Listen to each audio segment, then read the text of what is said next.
ನೋಡಿ ಪೆಟ್ರೋಲ್ 13 ಇದ್ದಿದ್ದು ₹3 ಇಳಿಸಿದ್ದಾರೆ, ₹10 wave of.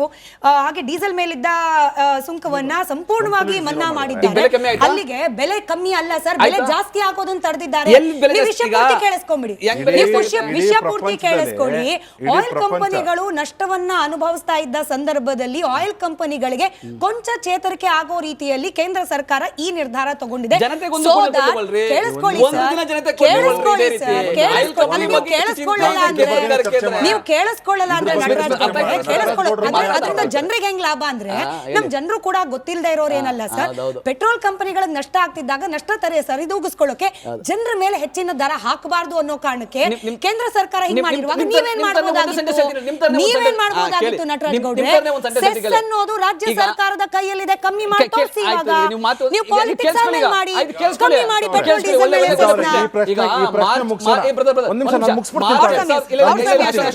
March 2020 March April May 2020 ಕೇಂದ್ರ ಸರ್ಕಾರ ₹10 ಪೆಟ್ರೋಲ್ ಮೇಲೆ ₹10 ಡೀಸೆಲ್ ಮೇಲೆ ಯಾವ ಟೈಮ್ ಅಲ್ಲಿ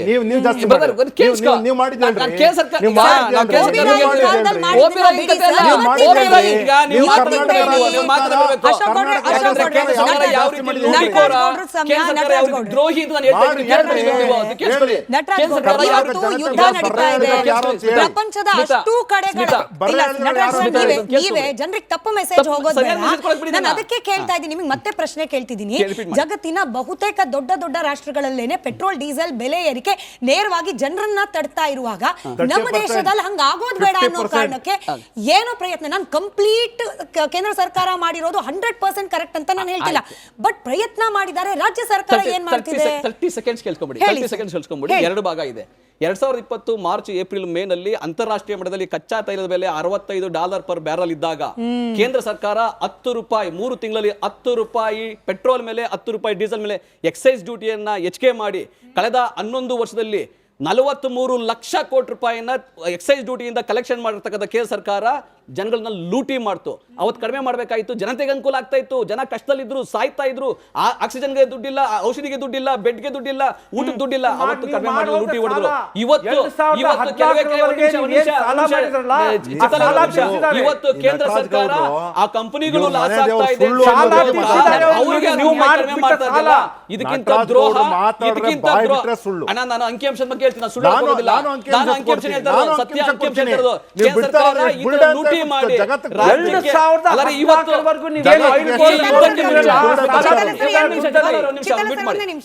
ರಾಜ್ಯಕ್ಕೆ ಯಾಕಂದ್ರೆ ಈ ಯುದ್ಧಕ್ಕೆ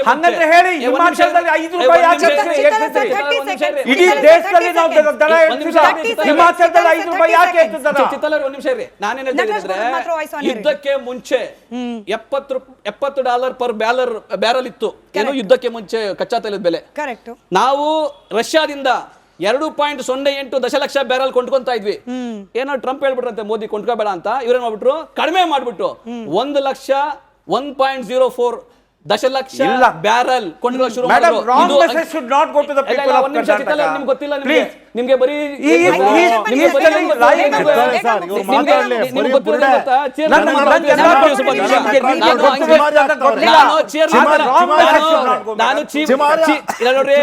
ನಾನು ಚೇರ್ ಲೀಡರ್ಗೆಲ್ಲ ಉತ್ತರ ಕೊಡೋದಿಲ್ಲ, ನಾನು ಉತ್ತರ ಕೊಡ್ತಿರೋದು. ಅರ್ಥ ಮಾಡ್ಕೊಂಡಿದ್ದೀರಿ, ಅವ್ರ ಹೆಸರು ಚಿತ್ತಾಲೆ. ನೀವು ಟ್ಯಾಕ್ಸ್ ಕೊಡೋಂಗಿದ್ರೆ ಆಚೆ ಕೊಡಿ, ಇಲ್ಲಿ ಬೇಡ.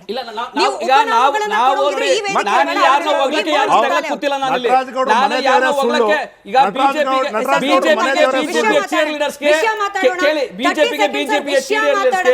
ಕೇಂದ್ರ ಸರ್ಕಾರ ಪ್ರಶ್ನೆ ಮಾಡಿದ್ರೆ, ಮೋದಿಯನ್ನ ಪ್ರಶ್ನೆ ಮಾಡಿದ್ರೆ ಕಷ್ಟ ಆಗುತ್ತೆ, ನಾವೇನ್ ಮಾಡಕ್ಕಾಗಲ್ಲ.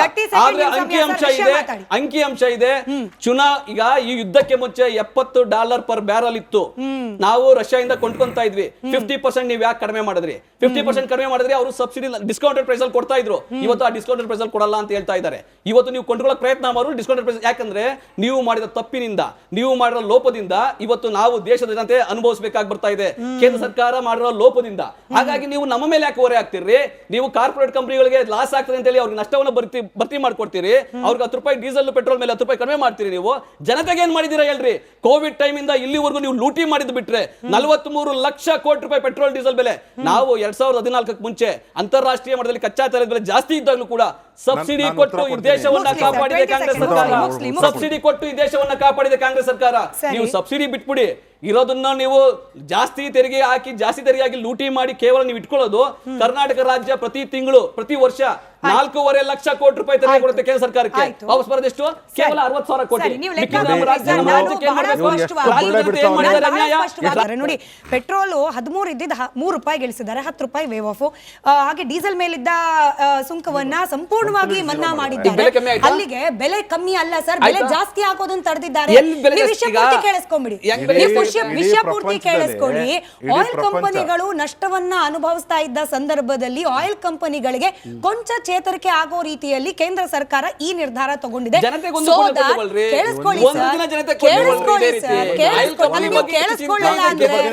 ನೀವು ಕೇಳಿಸ್ಕೊಳ್ಳಲ್ಲ ಅಂದ್ರೆ ಅದರಿಂದ ಜನರಿಗೆ ಹೆಂಗ್ ಲಾಭ ಅಂದ್ರೆ, ನಮ್ ಜನರು ಕೂಡ ಗೊತ್ತಿಲ್ಲದೆ ಇರೋರು ಏನಲ್ಲ ಸರ್. ಪೆಟ್ರೋಲ್ ಕಂಪನಿಗಳಿಗೆ ನಷ್ಟ ಆಗ್ತಿದ್ದಾಗ ನಷ್ಟ ಸರಿದೂಗಿಸ್ಕೊಳ್ಳೋಕೆ ಜನರ ಮೇಲೆ ಹೆಚ್ಚಿನ ದರ ಹಾಕಬಾರ್ದು ಅನ್ನೋ ಕಾರಣಕ್ಕೆ ಕೇಂದ್ರ ಸರ್ಕಾರ ಹಿಂಗ್ ಮಾಡಿರುವಾಗ ನೀವೇನ್ ಮಾಡಬಹುದಾಗಿತ್ತು ನಟರಾಜ್ ಗೌಡ್ರೆ? ಸೆಸ್ ಅನ್ನೋದು ರಾಜ್ಯ ಸರ್ಕಾರದ ಕೈಯಲ್ಲಿದೆ, ಕಮ್ಮಿ ಮಾಡಿ ತೋರಿಸಿ. ಇವಾಗ ನೀವು ಪಾಲಿಟಿಕ್ಸ್ ಮಾಡಿ ಕಮ್ಮಿ ಮಾಡಿ ಪೆಟ್ರೋಲ್ ಡೀಸೆಲ್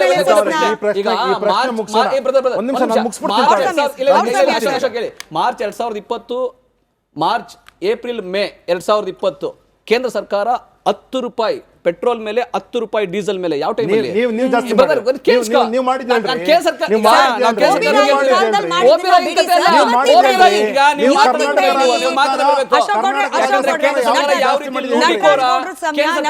ದ್ರೋಹಿ ಪ್ರಪಂಚದ ಅಷ್ಟು ನೀವೇ ಜನರಿಗೆ ತಪ್ಪು ಮೆಸೇಜ್ ಹೋಗೋದು. ನಾನು ಅದಕ್ಕೆ ಕೇಳ್ತಾ ಇದ್ದೀನಿ, ನಿಮಗೆ ಮತ್ತೆ ಪ್ರಶ್ನೆ ಕೇಳ್ತಿದ್ದೀನಿ. ಜಗತ್ತಿನ ಬಹುತೇಕ ದೊಡ್ಡ ದೊಡ್ಡ ರಾಷ್ಟ್ರಗಳಲ್ಲೇನೆ ಪೆಟ್ರೋಲ್ ಡೀಸೆಲ್ ಬೆಲೆ ಏರಿಕೆ ನೇರವಾಗಿ ಜನರನ್ನ ತಡ್ತಾ ಇರುವಾಗ ನಮ್ಮ ದೇಶದಲ್ಲಿ ಹಂಗ ಆಗೋದು ಬೇಡ ಅನ್ನೋ ಕಾರಣಕ್ಕೆ ಏನೋ ಪ್ರಯತ್ನ. ನಾನು ಕಂಪ್ಲೀಟ್ ಕೇಂದ್ರ ಸರ್ಕಾರ ಮಾಡಿರೋದು 100% ಕರೆಕ್ಟ್ ಅಂತ ನಾನು ಹೇಳ್ತಿಲ್ಲ, ಬಟ್ ಪ್ರಯತ್ನ ಮಾಡಿದ್ದಾರೆ. ರಾಜ್ಯ ಸರ್ಕಾರ ಏನ್ ಮಾಡ್ತಿದೆ? 30 ಸೆಕೆಂಡ್ಸ್ ಕೇಳ್ಕೊಂಬಿಡಿ. 30 ಸೆಕೆಂಡ್ಸ್ ಕೇಳ್ಕೊಂಬಿಡಿ. 2 ಭಾಗ ಇದೆ. 2020 ಮಾರ್ಚ್ ಏಪ್ರಿಲ್ ಮೇ ನಲ್ಲಿ ಅಂತಾರಾಷ್ಟ್ರೀಯ ಮಟ್ಟದಲ್ಲಿ ಕಚ್ಚಾ ತೈಲದ ಬೆಲೆ $65 ಪರ್ ಬ್ಯಾರಲ್ ಇದ್ದಾಗ ಕೇಂದ್ರ ಸರ್ಕಾರ 10 ರೂಪಾಯಿ 3 ತಿಂಗಳಲ್ಲಿ 10 ರೂಪಾಯಿ ಪೆಟ್ರೋಲ್ ಮೇಲೆ 10 ರೂಪಾಯಿ ಡೀಸೆಲ್ ಮೇಲೆ ಎಕ್ಸೈಸ್ ಡ್ಯೂಟಿಯನ್ನ ಹೆಚ್ಚಿಗೆ ಮಾಡಿ ಕಳೆದ 11 ವರ್ಷದಲ್ಲಿ 43 ಲಕ್ಷ ಕೋಟಿ ರೂಪಾಯಿನ ಎಕ್ಸೈಸ್ ಡ್ಯೂಟಿಯಿಂದ ಕಲೆಕ್ಷನ್ ಮಾಡಿರ್ತಕ್ಕಂಥ ಕೇಂದ್ರ ಸರ್ಕಾರ ಜನಗಳನ್ನ ಲೂಟಿ ಮಾಡ್ತು.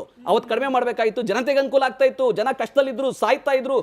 ಆಕ್ಸಿಜನ್ಗೆ ದುಡ್ಡಿಲ್ಲ, ಔಷಧಿಗೆ ದುಡ್ಡಿಲ್ಲ, ಬೆಡ್ಗೆ ದುಡ್ಡಿಲ್ಲ, ಊಟಕ್ಕೆ ದುಡ್ಡಿಲ್ಲ. ಅವತ್ತು ಕಡಿಮೆ ಮಾಡಿ ಲೂಟಿ ಹೊಡೆದ್ರು.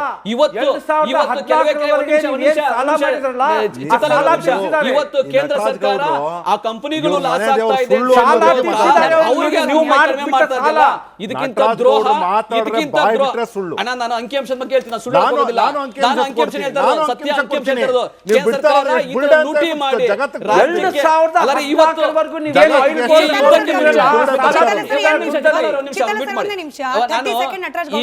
ಯಾಕಂದ್ರೆ ಈ ಯುದ್ಧಕ್ಕೆ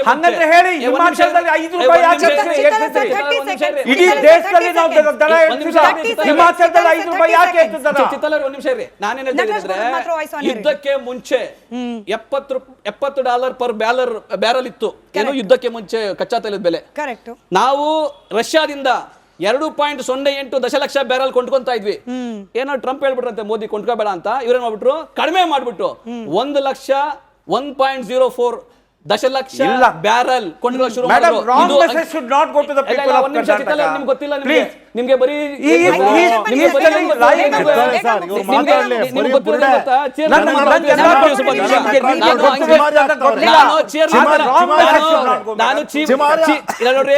ನಾನು ಚೇರ್ ಲೀಡರ್ಗೆಲ್ಲ ಉತ್ತರ ಕೊಡೋದಿಲ್ಲ. ನಾನು ಉತ್ತರ ಕೊಡ್ತಿರೋದು ಅರ್ಥ ಮಾಡ್ಕೊಂಡಿದ್ದೀರಿ. ಅವ್ರ ಹೆಸರು ಚಿತ್ತಾಲೆ. ನೀವು ಟ್ಯಾಕ್ಸ್ ಕೊಡೋಂಗಿದ್ರೆ ಆಚೆ ಕೊಡಿ, ಇಲ್ಲಿ ಬೇಡ. ಇಲ್ಲ, ಯಾರನ್ನ ಹೋಗ್ಲಿಕ್ಕೆ ಯಾರು ಕೂತಿಲ್ಲ. ನಾನಲ್ಲಿ ನಾನು ಯಾರನ್ನ ಹೋಗ್ಲಿಕ್ಕೆ ಈಗ ಬಿಜೆಪಿಗೆ ಕೇಂದ್ರ ಸರ್ಕಾರ ಪ್ರಶ್ನೆ ಮಾಡಿದ್ರೆ, ಮೋದಿಯನ್ನ ಪ್ರಶ್ನೆ ಮಾಡಿದ್ರೆ ಕಷ್ಟ ಆಗುತ್ತೆ ಅನ್ನೋದು ನಾವೇನ್ ಮಾಡಕ್ಕಾಗಲ್ಲ. ಆದ್ರೆ ಅಂಕಿಅಂಶ ಇದೆ. ಈಗ ಈ ಯುದ್ಧಕ್ಕೆ ಮುಂಚೆ $70 ಪರ್ ಬ್ಯಾರಲ್ ಇತ್ತು. ನಾವು ರಷ್ಯಾದಿಂದ ಕೊಂಡ್ಕೊಂತಾ ಇದ್ವಿ. 50% ನೀವು ಯಾಕೆ ಕಡಿಮೆ ಮಾಡಿದ್ರಿ? 50% ಕಡಿಮೆ ಮಾಡಿದ್ರೆ ಅವರು ಸಬ್ಸಿಡಿ ಡಿಸ್ಕೌಂಟೆಡ್ ಪ್ರೈಸ್ ಅಲ್ಲಿ ಕೊಡ್ತಾ ಇದ್ರು. ಇವತ್ತು ಆ ಡಿಸ್ಕೌಂಟೆಡ್ ಪ್ರೈಸ್ ಅಲ್ಲಿ ಕೊಡಲ್ಲ ಅಂತ ಹೇಳ್ತಾ ಇದ್ದಾರೆ. ಇವತ್ತು ನೀವು ಕೊಂಡ್ಕೊಳ್ಳೋ ಪ್ರಯತ್ನ ಮಾಡೋರು ಡಿಸ್ಕೌಂಟೆಡ್ ಪ್ರೈಸ್. ಯಾಕಂದ್ರೆ ನೀವು ಮಾಡಿದ ತಪ್ಪಿನಿಂದ, ನೀವು ಮಾಡಿರೋ ಲೋಪದಿಂದ ಇವತ್ತು ನಾವು ದೇಶದ ಜನತೆ ಅನುಭವಿಸಬೇಕಾಗಿ ಬರ್ತಾ ಇದೆ. ಕೇಂದ್ರ ಸರ್ಕಾರ ಮಾಡಿರೋ ಮಾಡಿರೋ ಲೋಪದಿಂದ. ಹಾಗಾಗಿ ನೀವು ನಮ್ಮ ಮೇಲೆ ಯಾಕೆ ಹೊರೆ ಆಗ್ತಿರ್ರಿ?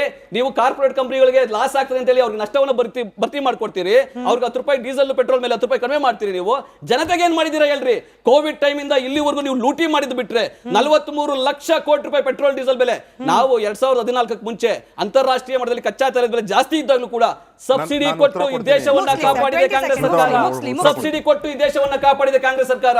ನೀವು ಸಬ್ಸಿಡಿ ಬಿಟ್ಬಿಡಿ, ಇರೋದನ್ನ ನೀವು ಜಾಸ್ತಿ ತೆರಿಗೆ ಹಾಕಿ ಲೂಟಿ ಮಾಡಿ ಕೇವಲ ನೀವು ಇಟ್ಕೊಳ್ಳೋದು. ಕರ್ನಾಟಕ ರಾಜ್ಯ ಪ್ರತಿ ತಿಂಗಳು ಪ್ರತಿ ವರ್ಷ 4.5 ಲಕ್ಷ ಕೋಟಿ ರೂಪಾಯಿ ತೆರಿಗೆ ಕೊಡುತ್ತೆ ಕೇಂದ್ರ ಸರ್ಕಾರಕ್ಕೆ. ವಾಪಸ್ ಬರೋದೆಷ್ಟು? ಕೇವಲ 60,000 ಕೋಟಿ. ಸರಿ, ನೀವು ಲೆಕ್ಕ ಹಾಕಿ. ನಾನು ಬಹಳ ಸ್ಪಷ್ಟವಾಗಿ